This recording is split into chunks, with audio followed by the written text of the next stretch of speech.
Hello everyone, I hope you all are doing great. So today I'm going to explain a new chapter, chapter 4, and the chapter name is The Enemy. This chapter has been written by Pulse S. Buck and taken from the book Vistas. So the chapter is quite lengthy, so without wasting time, let's start the chapter. And there, before you read, so there is one thing, one description is there. It is the time of the world war. ये जो story है ये world war के time पे है. An American prisoner of war is washed ashore in a dying state and is found at the doorstep of a Japanese doctor. ये story जो है ये आपके वर्ल्ड वॉर के टाइम पे एक अमेरिकन प्रिजनर होता है. अमेरिकन प्रिजनर मतलब जो वर्ल्ड वॉर हुई थी उसमें एक बंदे को जिसको प्रिजनर एक कैदी बना लिया जाता है वॉर के टाइम पे, उसकी है. वो गंभीर हालत में मतलब बिल्कुल मौत के करीब था और सी शोर तक आ जाता है बहते हुए, मतलब समुद्र में बहते बहते जापान के एक डॉक्टर के घर तक पहुंच जाता है. Should he save him as a doctor और hand him over to the army as a patriot. अब यहाँ पे डॉक्टर के लिए एक डिलेमा है, डॉक्टर के लिए क्वेश्चन बन गया है कि उसे एज अ डॉक्टर क्या करना चाहिए.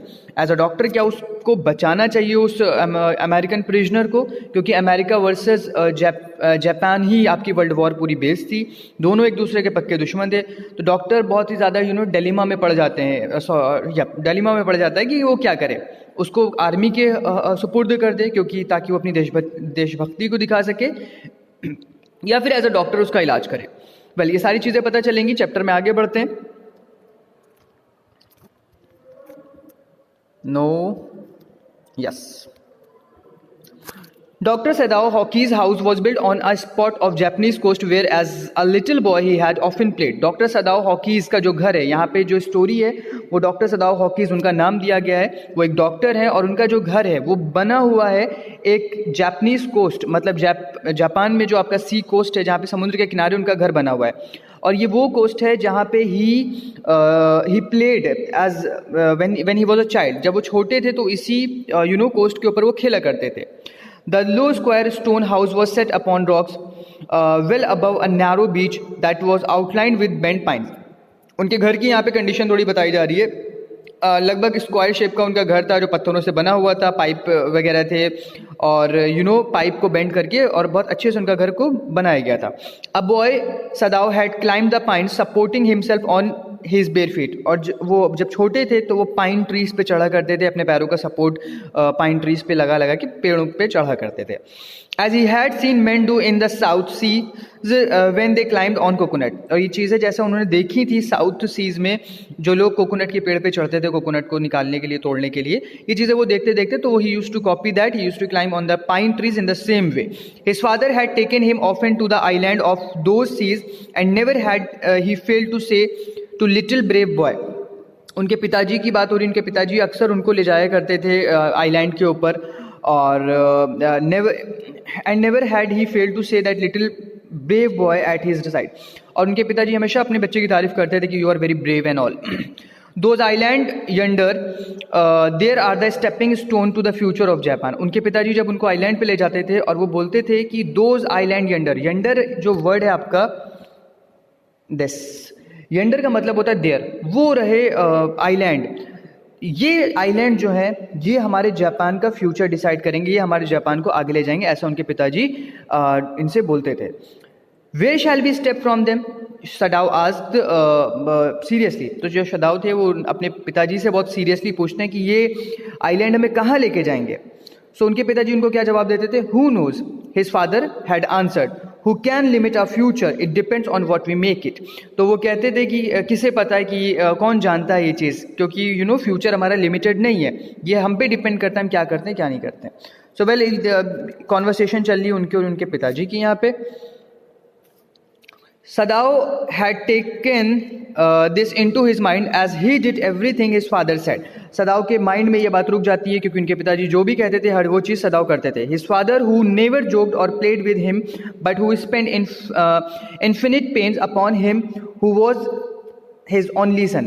अच्छा, जो सदाओ के जो फादर थे उन्होंने वो बहुत ही सीरियस टाइप के इंसान थे, वो जोक नहीं करते थे, उन्होंने कभी सदाओ के साथ खेला नहीं, बट उनका जो पेन था वो इन्फिनिट, कभी ना ख़त्म होने वाला. उनके दिमाग पे टेंशन लगी रहती थी अपने बेटे के लिए कि इसका फ्यूचर बन जाए, क्योंकि उनका एक ही बेटा था सदाओ.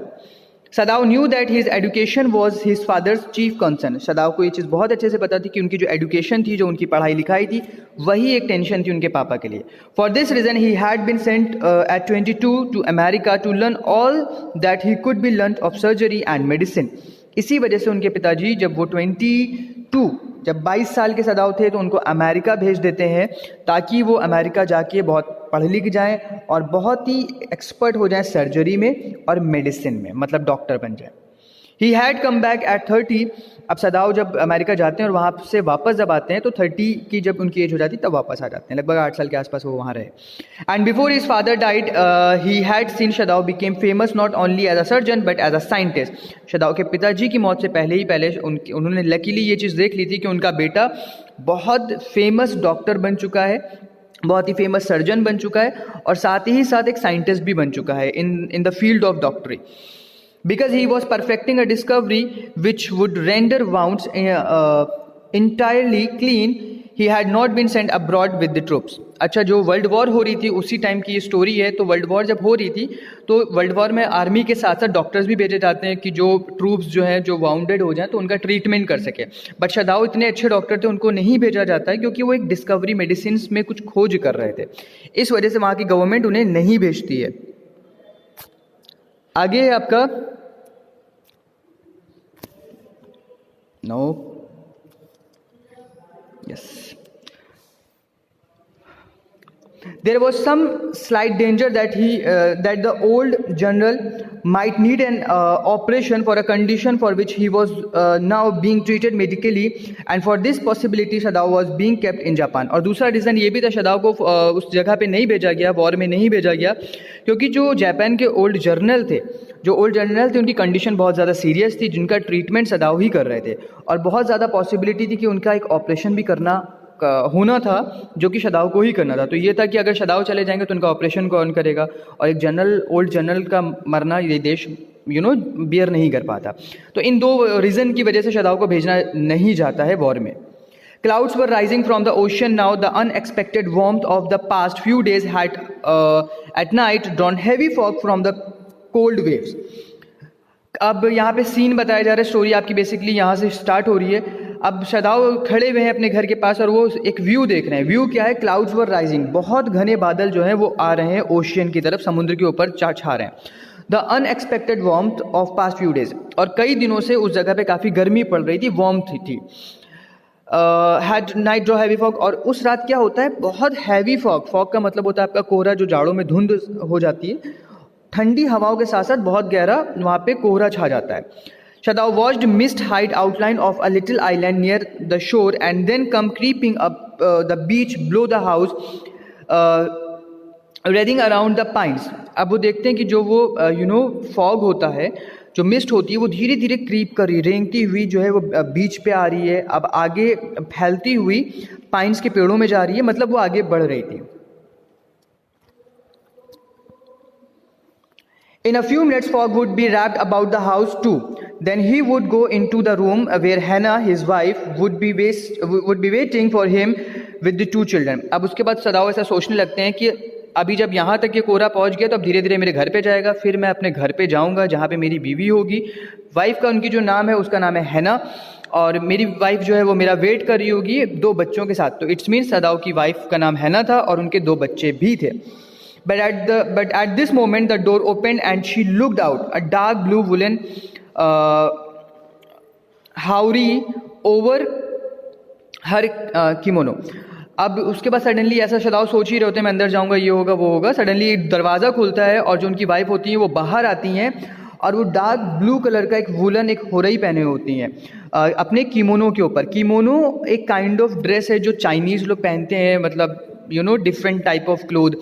तो उस कपड़े को कीमोनो बोला जाता है और उसके ऊपर वो एक हाउरी पहने होती हैं। Haori is also kind of loose dress, loose upper garment, जो कपड़ों के ऊपर एक तरह का श्रग वगैरह डाला जाता है, ढीला ढाला होता है, उसको हाउरी बोलते हैं। She came to him affectionately and put her arms through his as he stood, smiled and said nothing.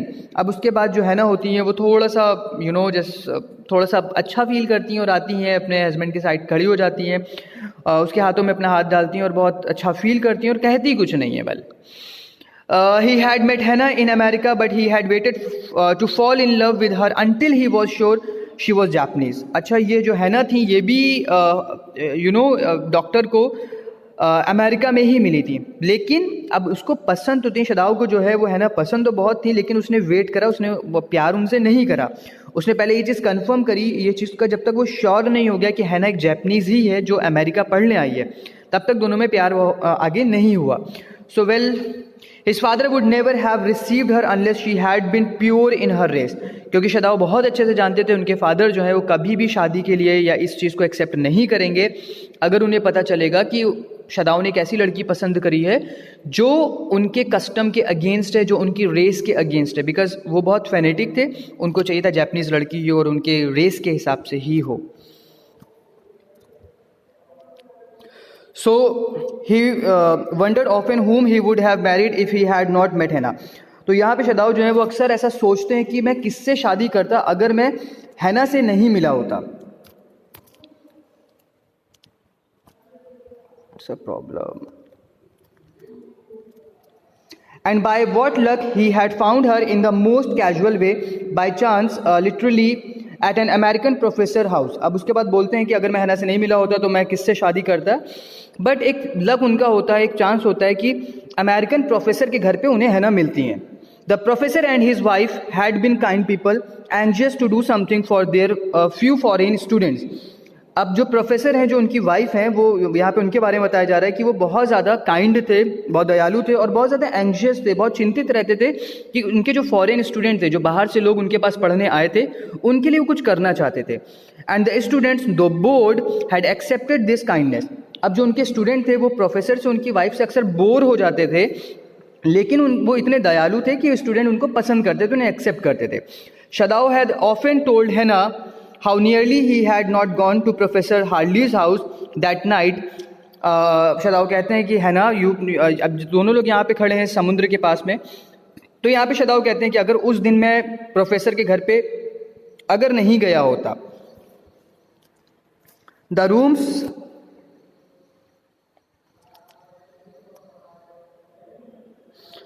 Rooms were so small, the food so bad, the professor wife so voluble.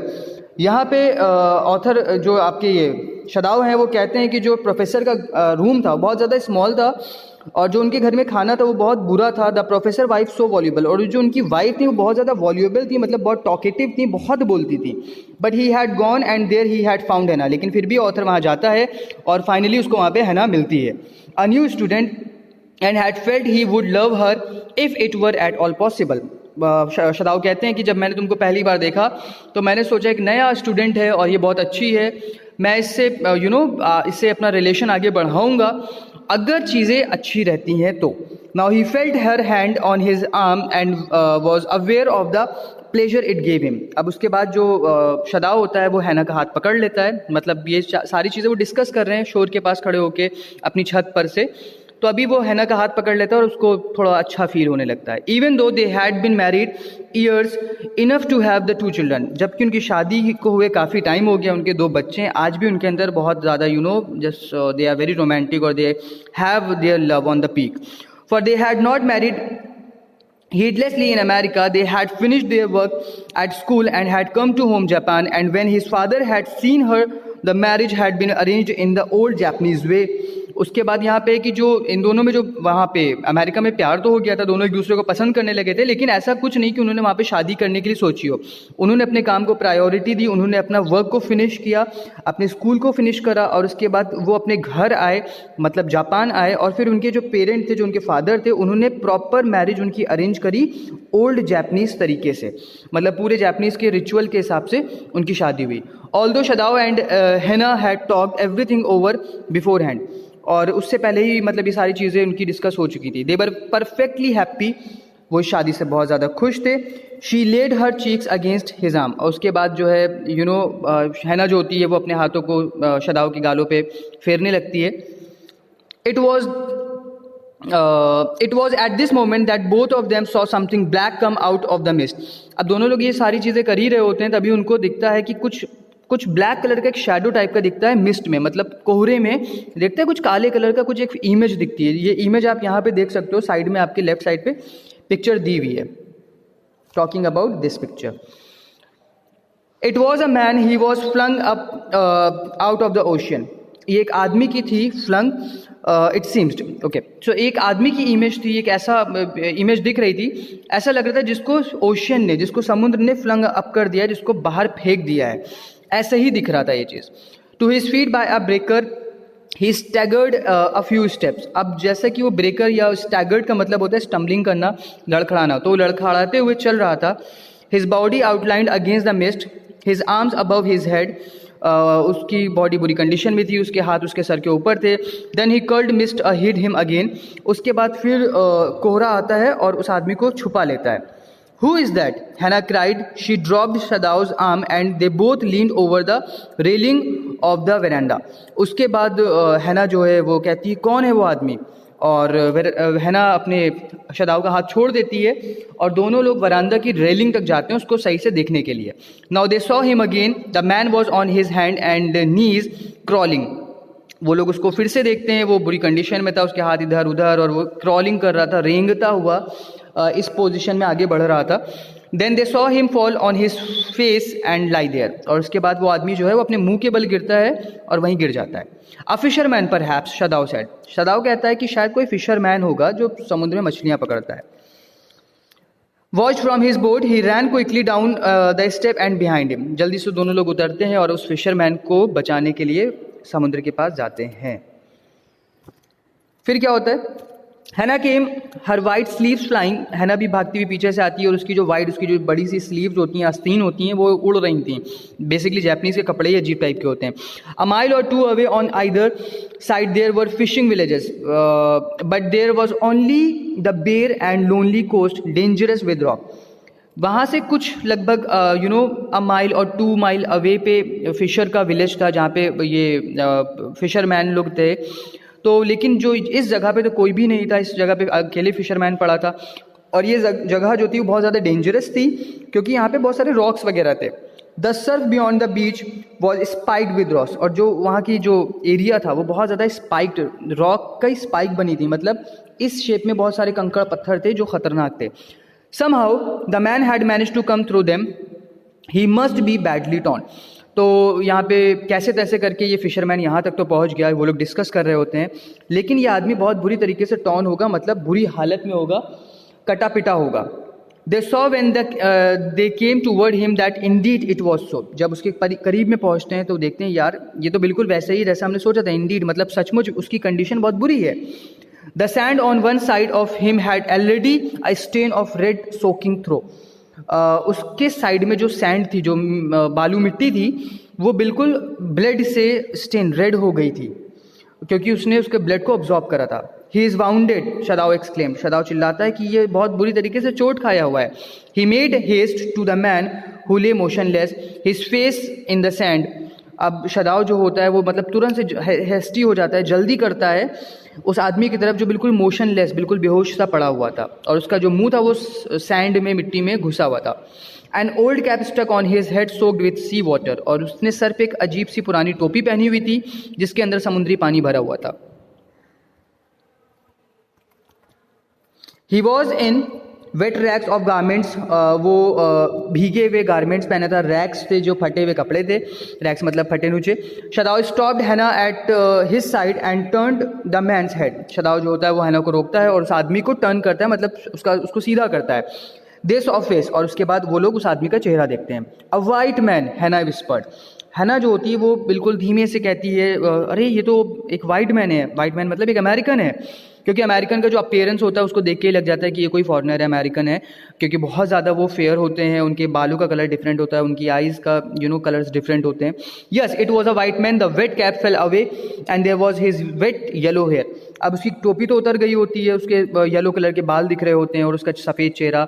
Long as though for many weeks it had not been cut, और उसके बाल काफ़ी बड़े थे, ऐसा लग रहा था काफ़ी वीक से काटे नहीं है उसने।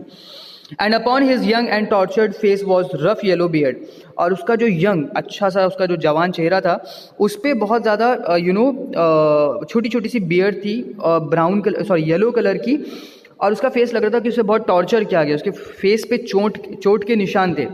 He was unconscious and knew nothing that they did for him. और वो पूरी तरीके से अनकॉन्शियस था, मतलब वो अपने होश में नहीं था कि उसके साथ क्या हुआ क्या नहीं हुआ. Now Sadao remembered that wound. Now Sadao remembered the wound and with his expert finger he began to search for it. अब शदाओ जो है एकदम एक्सपर्ट था, एकदम से उसका हाथ जो है उसके वाउंड के ऊपर जाने लगता है, कहाँ पे इसके चोट लगी है. Blood fluid freshly at his touch. On the right side of his lower back, Shadao saw that a gun wound had been reopened. अब शदाओ जो है उसके बॉडी के ऊपर हाथ फेर रहा होता है और उसको नोटिस करता है कि उसकी जो बॉडी होती है, उसका जो लोअर बैक होता है, उसके नीचे हिस्से में जो लोअर बैक होता है, वहीं साइड में उसका एक वाउंड होता है जहाँ पे उसको गन लगी होती है, उसके गोली लगी होती है, और उसका जो घाव होता है वो रीओपन हो गया होता है, फिर से खुल गया होता है. The flesh was blackened with powder. और उस जगह का जो फ्लैश होता है, फ्लैश बोलते हैं मांस को, गोश्त को, उसका जो मांस होता है वहाँ पर का वो ब्लैक हो गया था, काला पड़ गया था. मे बी उसने कुछ ट्रीटमेंट के लिए कुछ पाउडर लगाया होगा, या सैंड हो सकती है, समुद्र का पानी हो सकता है. ईदर वे उस जगह का जो उसका पोर्शन था वो काला हो गया था. Some time not many days ago the man had been shot and had not been tended. Sadao कहता है कि हो सकता हो कुछ दिन पहले इस आदमी को गोली लगी होगी और इसको प्रॉपर तरीके से टेंड नहीं किया गया होगा, मतलब इसका इलाज नहीं किया गया होगा, ट्रीटमेंट नहीं दिया गया होगा. It was bad chance that the rock had struck the wound. और adding fuel to the fire, उसके साथ और बुरा क्या हुआ कि उसको एक तो गोली लगी थी, ट्रीटमेंट नहीं हुआ, ऊपर से समुद्र में रॉक से वो रगड़ता हुआ बहा है, इस वजह से उसकी जो कंडीशन है वो वर्स और सीवियर हो गई है. Oh how he is bleeding, Hana whispered again in a solemn voice. अब हैना जो होती है वो बिल्कुल सोलम, मतलब सीरियस आवाज़ में कहती है, यार कितना खून बह रहा है इसके.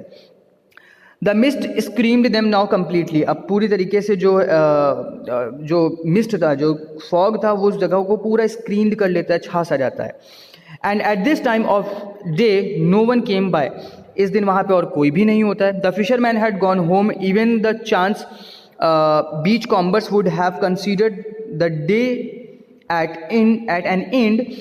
अब वहाँ पे कोई भी नहीं होता है फिशरमैन, क्योंकि वर्ल्ड वॉर का टाइम था. फिशरमैन जो है वो शायद अपने सारे घर चले गए थे. और जो बीच कॉम्बर्स होते हैं, बीच कॉम्बर्स मतलब जो समुद्र के पास समुद्र की चीज़ें चुना बिना करते हैं, कूड़ा करकट, ये सारी चीज़ें, उनको भी ऐसा लगा होगा कि आप इस बुरे वक्त में समुद्र के पास कौन आएगा, वो भी चले गए होंगे. What shall we do with this man, Sadao muttered. Sadao जो होता है वो अपनी वाइफ से कहता है कि इस आदमी के साथ हमें क्या करना चाहिए. But his trained hands seems of their own will to be doing what they could to stanch the fearful bleeding. अब अपनी वाइफ से बोल तो रहा होता है कि क्या करें इस आदमी का, लेकिन वो एक डॉक्टर था, वो बहुत एक्सपर्ट था, उसके हाथ रुक नहीं रहे थे, उसके हाथ उसके कॉन्स्टेंटली बॉडी पे जा रहे थे और उसके ब्लीडिंग को रोकने की कोशिश कर रहे थे. He packed the wound with the sea moss stewed the beach. अब उसके बाद वो जो डॉक्टर शदाओ होते हैं वो क्या करते हैं कि उसका जो वाउंड, उसकी जो चोट होती है, उसको मॉस से कवर कर देते हैं. मॉस होते हैं basically kind of sea plant. समुद्र में जो पेड़ वेड़ होते हैं वो वहाँ पे बह रहे होते हैं, स्ट्यूड होते हैं चारों तरफ, तो उसको लेके उसके घाव को कवर कर देता है. The man mourned with the pain in his stupor but he didn't awaken. जो वो आदमी होता है, जब उसके घाव को लपेटा जा रहा होता है, उसकी ड्रेसिंग की जा रही होती है, तो वो स्टपर करता है, मतलब दर्द के मारे एक आवाज़ निकालता है, कर्राता है, लेकिन वो उठता नहीं है, बिकॉज वो काफ़ी सीरियस कंडीशन थी. The best thing that he could do would be to put him back in the sea, Sadao said. अब शदाओ अपनी वाइफ से कहता है कि हम इसके लिए और ज़्यादा कुछ नहीं कर सकते, सबसे अच्छी चीज़ यही होगी कि हम इसको वापस से समुद्र में छोड़ दें. आंसरिंग हिमसेल्फ, सॉरी ये चीज़ वो खुद से बोलता है. Now that the bleeding was stopped for the moment he stood up and dusted the sand from his hand.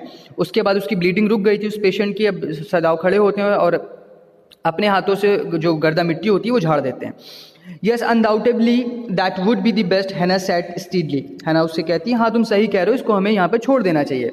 But she continued to stare down at the motionless man. बोलती तो है हैना कि हाँ इसको छोड़ देना चाहिए, लेकिन एक्चुअली में उनके दिल में they had a tendency to help that man.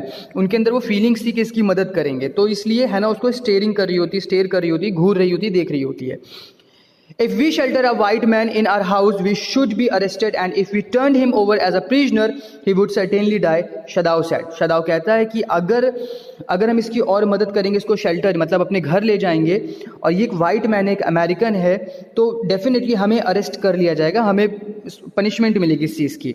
और अगर हम इसको प्रिजनर है और इसको अगर आर्मी को हैंड ओवर कर देंगे तो फॉर श्योर इसको वहाँ पे मार दिया जाएगा. ये शदाव कहता है. The kindest thing would be to put him back in to the sea, Hana said. तो हैना जो होती है वो कहती है कि हाँ सही कह रहे हो, सबसे अच्छी चीज़ जो हम इसके लिए कर सकते हैं वो ये है कि इसको यहीं पे छोड़ दें. But neither of them moved, they were steering with a curious repulsion upon the inert figure. लेकिन दोनों ऐसा बोल तो रहे होते हैं, लेकिन वो दोनों ही लोग वहाँ से हिलते नहीं हैं, जाते नहीं हैं, और वो दोनों लोग उसको बहुत क्यूरियसली देख रहे होते हैं. और उनके अंदर का जो इनर फीलिंग होती है वो रिपल्शन हो रही होती है, मतलब वो जान रहे होते हैं कि ये चीज़ गलत है, कि मतलब इसको ऐसे छोड़ना. सो उनकी inner soul was not allowing them to leave that man alone on the sea shore. Well, what is he? Hannah whispered. There is something about him that looks American. Hannah कहती है कि ऐसा क्या है जिससे ये American लग रहा है, या क्या है ये चीज़. शदाव said he took up the battered cap. शदाव जो एक्चुअली हैना कैप को देखती बोलती है क्या है, देखो कैप पे क्या लिखा हुआ है, और ये कुछ अमेरिकन टाइप का कुछ दिख रहा है. तो जो शदाव होता है वो उस बैटर्ड कैप को, मतलब उस फटी हुई कैप को जो बुरी कंडीशन में थी, बैटर्ड मतलब टॉन, इस तरह की कैप को उठाता है. Yes, there is almost gone was the faint lettering. वो बोलते हैं हाँ ये बहुत बुरी कंडीशन में है, और जो इस कैप पे जो लेटर है जो लिखे हुए हैं वो बिल्कुल फेंट, एकदम मिड से गए. A seller he said from an American worship, he spelled it out US navy, the man was prisoner of war. कैसे तैसे करके वो पढ़ने की कोशिश करता है और वो फाइनली उस चीज़ को स्पेल कर लेता है, पढ़ लेता है. उस पर US नेवी लिखा था, और जिससे ये पता चलता है कि एक आदमी है जो वॉर में लड़ा है और उसको प्रिजनर बनाया गया था. ठीक है. ही हैज़ एस्केप्ड, हैना क्राइड सॉफ्टली. हैना बहुत धीमे से कहती है कि अच्छा तो ये बच के भाग गया होगा फिर. And that is why he is bounded. और इसी वजह से इसको इतनी चोट लगी क्योंकि प्रिजनर जब था तो इसको मारा पीटा गया होगा. In the back Sadao agreed. और शदाव इसकी हैना की इस बात से अग्री करता है. They hesitated looking at each other, then Hannah said with resolution. वो एक दूसरे को देख रहे होते हैं कि अब क्या करें. तो हैना जो होती है एक रेजोल्यूशन, एक सोल्यूशन देती है. Come, are we able to put him back into the sea. चलो आओ, क्या इसको वापस से हम इसको समुद्र में फेंक दें. If I am able are you, Shadow asked. तो शदाव कहता है कि यार ठीक है मैं तो कर दूंगा, तो ये बताओ क्या तुम मदद करोगी, इसको समुद्र में फेंक पाओगी. No, Hannah said, but if you can do it alone. Shadav hesitated again. Okay, so Shadav कहता है, Hannah कहती नहीं मैं तो इसको समुद्र में नहीं फेंक सकती, अगर तुम अकेले ये चीज़ कर लो. Shadav फिर से हेजिटेट हो जाता है, फिर से घबरा जाता है कि यार सारी चीज़ मैं अकेले कैसे करूं.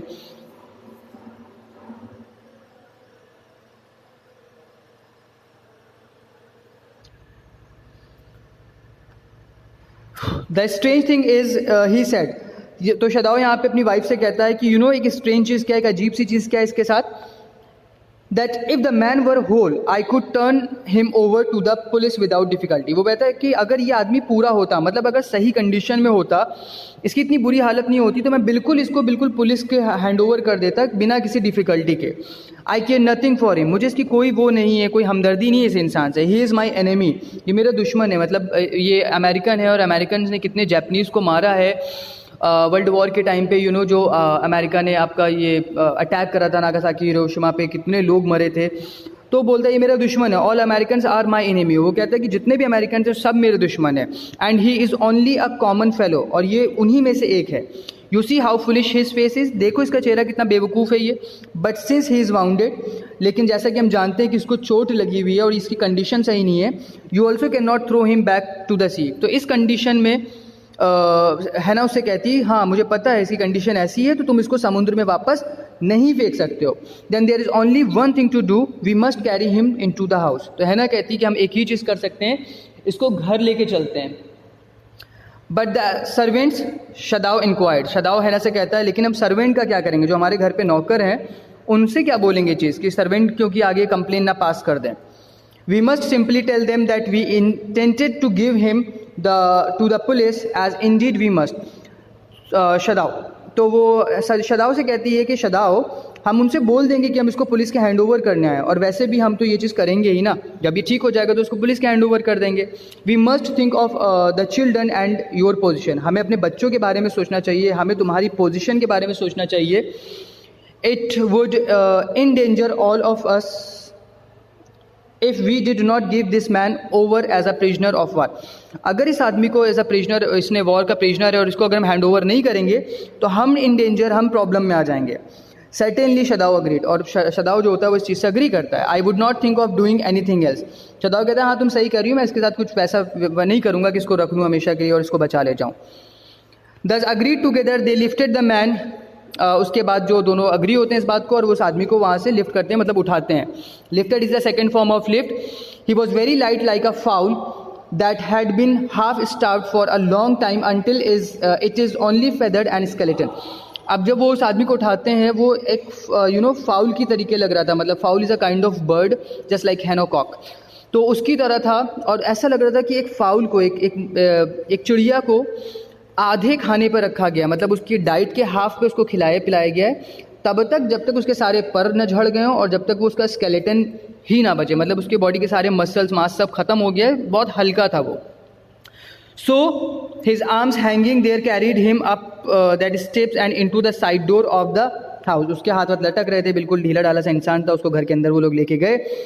This door opened into a passage and down to the passage they carried the man towards an empty bedroom। अब वो दरवाज़ा खोलते हैं, उस दरवाजे से दूसरा दरवाज़ा खुलता है, फाइनली उसको एक बेडरूम में लेके जाते हैं। It had been the bedroom of Shadao's father, ये बेडरूम शदाओ के फादर का था। And since his death it had not been used, जब से शदाओ के फादर मरे हैं उस कमरे को किसी ने यूज़ नहीं किया है। So that was a spare room there। They laid the man on the deeply matted floor।